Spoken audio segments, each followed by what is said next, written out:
Welcome to Simply Explained English. I am Lisa.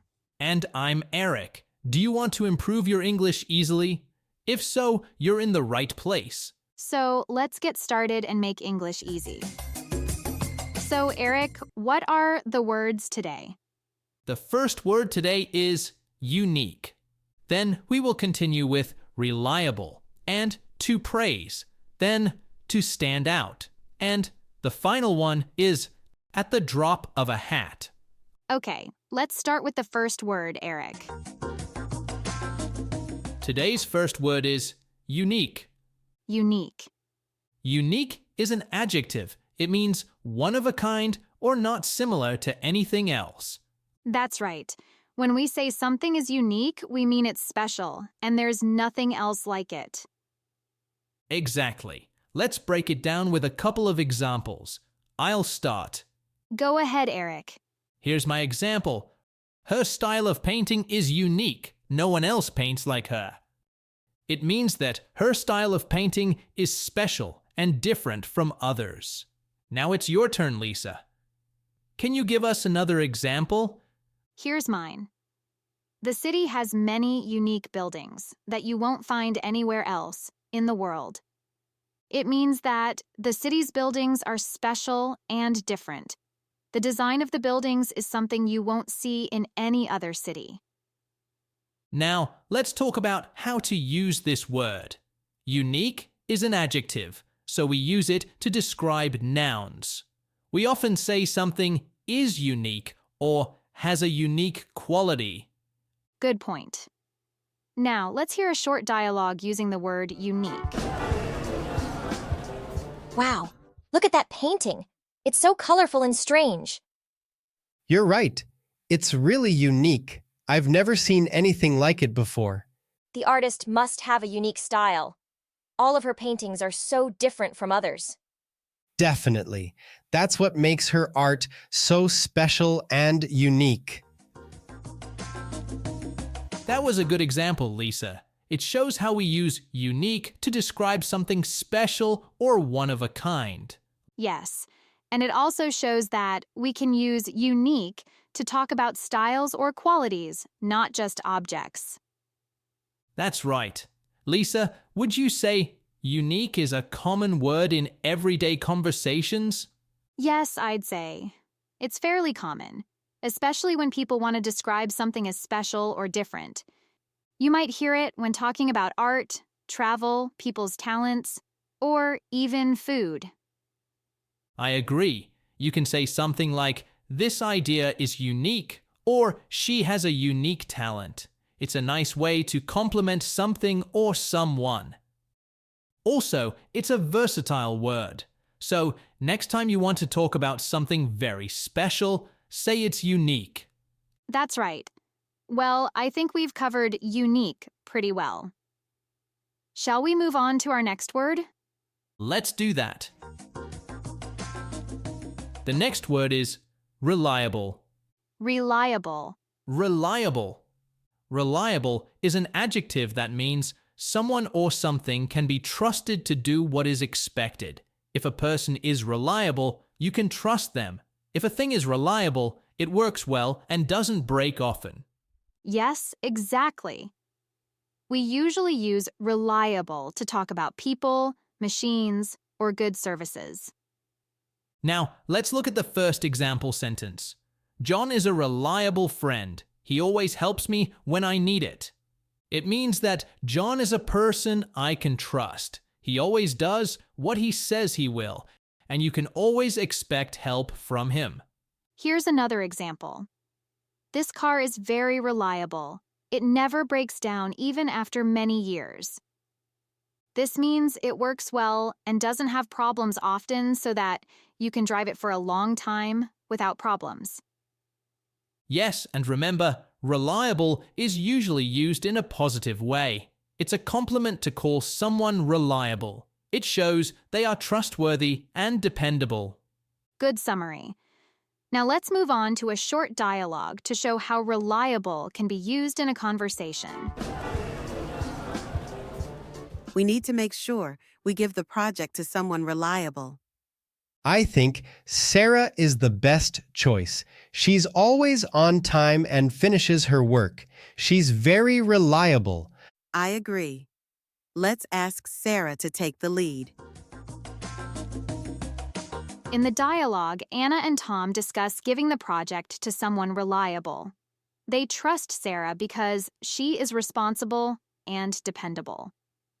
Yes, this shows how reliable is often used to describe people who do a good job and can be trusted.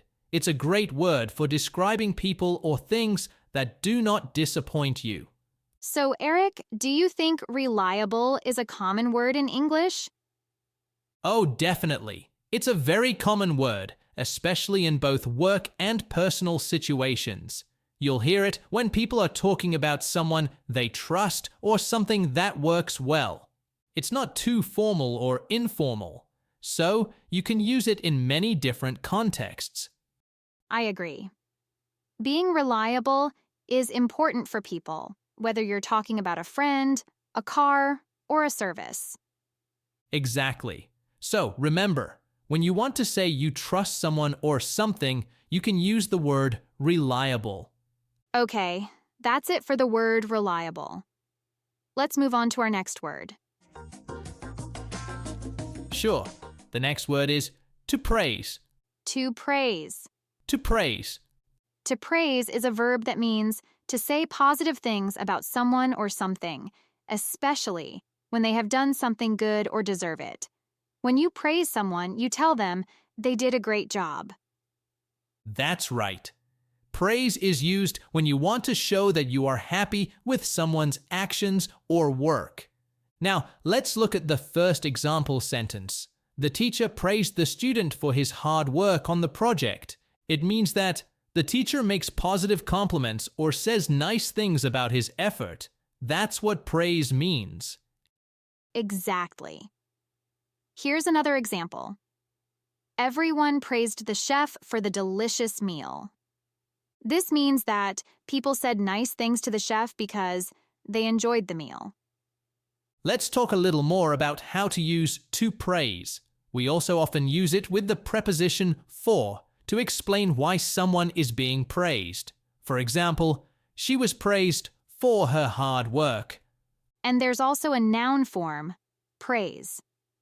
For example, the employee received a lot of praise for his project. This means people said good things about the project he worked on. Now, let's hear a short dialogue to show how praise can be used in a conversation.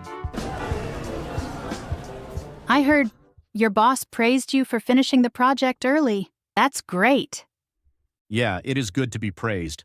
I worked really hard on it. You deserve the praise. Keep up the good work. It's nice dialogue, isn't it, Eric? Yes, and it is clear how to use praise and in which situation it can be used. I agree. So, Eric, would you say to praise is a common word in everyday conversation? I'd say it's somewhat common, but more in formal or polite situations. You might hear it in workplaces, schools, or when talking about achievements. Instead of praise, people sometimes say things like compliments or say nice things in casual situations. I agree. You often hear it in more formal settings, like when teachers, bosses, or judges talk about someone's good work. It's a positive word, and it's a good way to show respect and appreciation. Absolutely. So if someone did something great, don't hesitate to praise them for their hard work. That's great advice. Well, I think we have explained praise pretty enough. Let's move on to the next word. Okay, the next phrase we're explaining today is stand out. Stand out. Stand out. Stand out is a phrasal verb that means being easily noticed or different in a way that catches attention. Yes, when something stands out, it's special or different from the rest. It could stand out because of how it looks, how good it is, or how unique it is. Exactly. Let's give some examples to help explain it better. Here's my example. Her bright red jacket made her stand out from the crowd. It means that because of her bright red jacket, everyone could notice her easily in a large group of people. She looked different from the others, so she stood out. That's a great example. Here's mine. His talent for playing the piano really makes him stand out from other musicians. It means that his ability to play the piano is special, and he's different from other musicians. His piano skills stand out, meaning they are noticeable and unique. Perfect. So, as you can see, stand out is used when someone or something is different or better than others and can be easily noticed. It's often positive, meaning it's something special. Yes, and grammatically, we usually use stand out by itself or with the preposition from, like stand out from others or stand out from the crowd. This shows what or who you are comparing to. Exactly. Now, let's listen to a short dialogue to show how stand out is used in conversation. This painting really stands out. I love the bright colors. Yeah, it's the most interesting one here. The colors and style make it stand out from the rest. I agree. It's hard not to notice it. In this dialogue, Anna says the painting stands out because of its bright colors. This means the painting is easy to notice and different from the others. And Tom adds that the colors and style make the painting stand out from the rest. This means that compared to the other paintings, this one is the most noticeable. So, Eric, what would you say about stand out? Is it a common phrasal verb in everyday conversation? Yes, I'd say it's very common. You can use it to talk about people, things, or even special or different ideas. It's a flexible phrase and can be used in casual or formal conversations. And remember, it's usually a positive thing when something stands out. Absolutely. So, next time you see something special or different, don't forget to say it stands out. That's great advice. Well, that's all for today's word standout. We have reached our last word today. What is the last word, Eric? Today's last word is at the drop of a hat. At the drop of a hat. At the drop of a hat is an idiom that means very quickly or without any hesitation. When we say someone does something at the drop of a hat, we mean they do it immediately or with very little notice. Exactly. Let's give some example sentences to understand better. I can't just travel at the drop of a hat. I need to ask my boss. It means that the person cannot travel immediately or without planning and asking his boss to take time off. Good explanation, Lisa. Now it's your turn. Can you give us another example? She would travel to Paris at the drop of a hat, if she had the chance. It means that if she had the opportunity to go to Paris, she would go right away, without thinking twice. She wouldn't need any time to decide.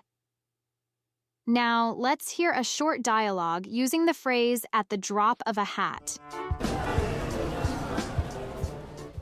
Hey, Mike, want to go to the beach this weekend? Sure. You know me, I can go to a beach at the drop of a hat. Great. I'll invite John too. Do you think he'll come? Probably not. John never does anything at the drop of a hat. He likes to plan everything.